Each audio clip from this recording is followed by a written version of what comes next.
കേരളത്തിൽ BJP അതിന്റെ സാന്നിധ്യം ശക്തിയായി തെളിയിക്കുമോ? ഇതിന്റെ ഉത്തരമാണ് കഴിഞ്ഞ ദിവസങ്ങളായി ചില എക്സിറ്റ് പോളുകളൊക്കെ പറയുന്നത്. അവർ പറയുന്നത് കേരളത്തിൽ BJPക്ക് 0 മുതൽ 3 സീറ്റ് വരെ കിട്ടാം.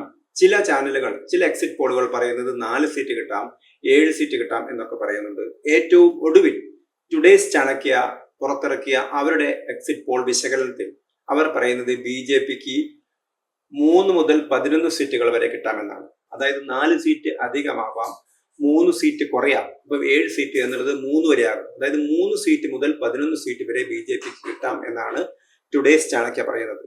ടുഡേസ് ചാണക്യയുടെ ഒരു വിശ്വസനീയത എന്ന് പറയുന്നത് 2014 ലോക്സഭാ തെരഞ്ഞെടുപ്പിലും അതുപോലെ തന്നെ കഴിഞ്ഞ ലോക്സഭാ തെരഞ്ഞെടുപ്പിലൊക്കെ കൃത്യമായി തെരഞ്ഞെടുപ്പ് ഫലം വിശകലനം ചെയ്ത പ്രവചിച്ച പോൾ ഏജൻസിയാണ് ടുഡേസ് ചാണക്യ. 2021 കേരള നിയമസഭാ തെരഞ്ഞെടുപ്പിൽ 100 സീറ്റ് LDFന് കിട്ടുമെന്നാണ് ചാണക്യ പറഞ്ഞത്. 99 സീറ്റ് ഏതാണ്ട് കൃത്യമായിട്ട് എക്സിറ്റ് പോളിലൂടെ തങ്ങളുടെ പ്രവചനം വ്യക്തമാക്കിയ ചാനലാണ് ടുഡേസ് ചാണക്യ. അതുകൊണ്ട് തന്നെ BJPയെ സംബന്ധിച്ചിടത്തോളം അവർക്ക് 11 സീറ്റ് വരെ കിട്ടാനുള്ള സാധ്യതയുണ്ട്. പക്ഷേ മറ്റൊരു കാര്യം, കേരളത്തിലെ തെരഞ്ഞെടുപ്പിനെ സംബന്ധിച്ച് മിക്ക ചാനലുകളും UDF അധികാരത്തിൽ വരും എന്നാണ് പറയുന്നത്. പലരും പറയുന്നത് UDFന് വലിയ നേട്ടമുണ്ടാവും എന്ന് പറയുന്നു. ഡോക്ടർ B അശോകിനെ പോലെ സംസ്ഥാന സർക്കാരിനെ നിശിതമായി വിമർശിച്ച IAS ഉദ്യോഗസ്ഥൻ, IAS അസോസിയേഷൻ പ്രസിഡന്റ് കൂടിയായ B അശോക്, അദ്ദേഹം ചാനലിലൂടെ പറഞ്ഞത് ഇപ്പോൾ എക്സിറ്റ് പോളുകൾ പറയുന്നതിനേക്കാൾ കൂടുതൽ സീറ്റുകൾ UDFന് കിട്ടാൻ സാധ്യതയുണ്ട് എന്നാണ് അദ്ദേഹം പറഞ്ഞത്. കാരണം അത്രയും ഭരണവിരുദ്ധ വികാരമുണ്ട് എന്നാണ് അദ്ദേഹം പറഞ്ഞത്. എന്നാൽ ടുഡേസ് ചാണക്യ പറയുന്നത് കേവല ഭൂരിപക്ഷം കിട്ടാനുള്ള സാധ്യത UDFന് കുറവാണ് എന്നാണ്. അവരുടെ കണക്ക് പ്രകാരം 69 സീറ്റാണ് UDFന് അവർ നൽകിയിരിക്കുന്നത്. അതൊരു പക്ഷേ 78 ആകാം, എന്നാൽ 60 ആകാം എന്നുള്ള സാധ്യതയാണ് കാണിക്കുന്നത്. അതായത് UDFന് 60 മുതൽ 78 സീറ്റ് വരെ കിട്ടാം എന്നാണ് ടുഡേസ് ചാണക്യ പറയുന്നത്. അതേ സമയത്ത് LDFന് 64 സീറ്റാണ് പറയുന്നത്. അതായത് 55 മുതൽ 73 സീറ്റ് വരെ LDFന് കിട്ടാമെന്നാണ്. ഇപ്പോൾ 9 സീറ്റ് അങ്ങോട്ടും ഇങ്ങോട്ടും മറയാനുള്ള സാധ്യതയുണ്ട് എന്നാണ് ടുഡേസ് ചാണക്യ പറയുന്നത്. അങ്ങനെ വരുന്ന സമയത്ത് കേരളം മിക്കവാറും ഒരു ഹങ് അസംബ്ലിയിലേക്കോ അതോ UDFന് നേരിയ ഭൂരിപക്ഷം കിട്ടാനുള്ള സാധ്യതയാണ് കൂടുതൽ. ഒരു പക്ഷേ ഇവർ പറയുന്ന സിംഗ്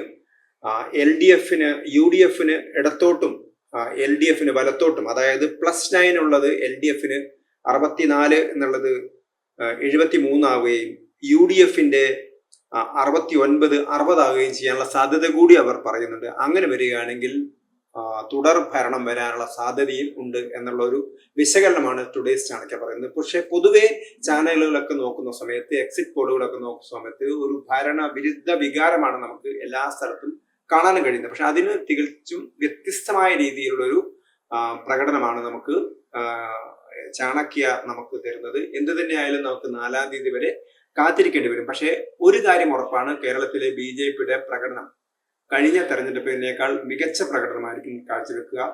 ലോക്സഭാ തെരഞ്ഞെടുപ്പിൽ നേടിയ 19.5% വോട്ട് നിലനിർത്താനും അത് മറികടക്കാൻ 20% വോട്ട് നേടാനും BJPക്ക് കഴിയും എന്നുള്ള സൂചനയാണ് ഇപ്പോൾ നമുക്ക് ലഭിക്കുന്നത്. സാധാരണഗതിയിൽ BJPക്ക് ലോക്സഭാ തെരഞ്ഞെടുപ്പിൽ കിട്ടുന്ന അത്ര വോട്ട് നിയമസഭാ തെരഞ്ഞെടുപ്പിൽ കിട്ടാറില്ല.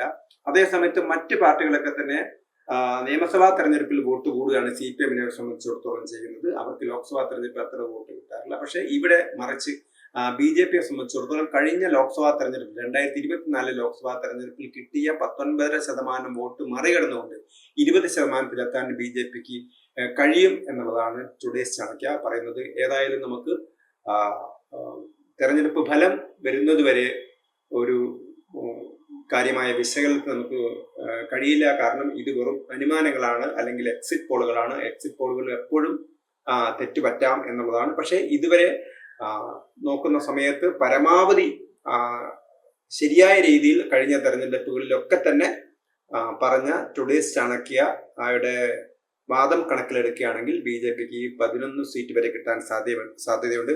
അതുപോലെ തന്നെ ടൈംസ് നൗ JVCയുടെ പ്രവചനത്തിലും NDAക്ക് 7 സീറ്റ് കിട്ടാനുള്ള സാധ്യതയാണ് ചൂണ്ടിക്കാണിക്കുന്നത്. അതേപോലെ UDFന് 72 മുതൽ 84 സീറ്റ് വരെ കിട്ടാൻ, അതായത് UDFന് ഭൂരിപക്ഷം കിട്ടുമെന്നാണ് ടൈംസ് നോ പറയുന്നതെങ്കിൽ അവർ LDFന് നൽകുന്നത് 52 മുതൽ 61 വരെ സീറ്റാണ്. അതേസമയത്ത് ആക്സിസ് പോൾ പറയുന്നത് LDFന് 49 മുതൽ 62 വരെ സീറ്റാണ്, UDFന് 78 മുതൽ 90 വരെ സീറ്റാണ്.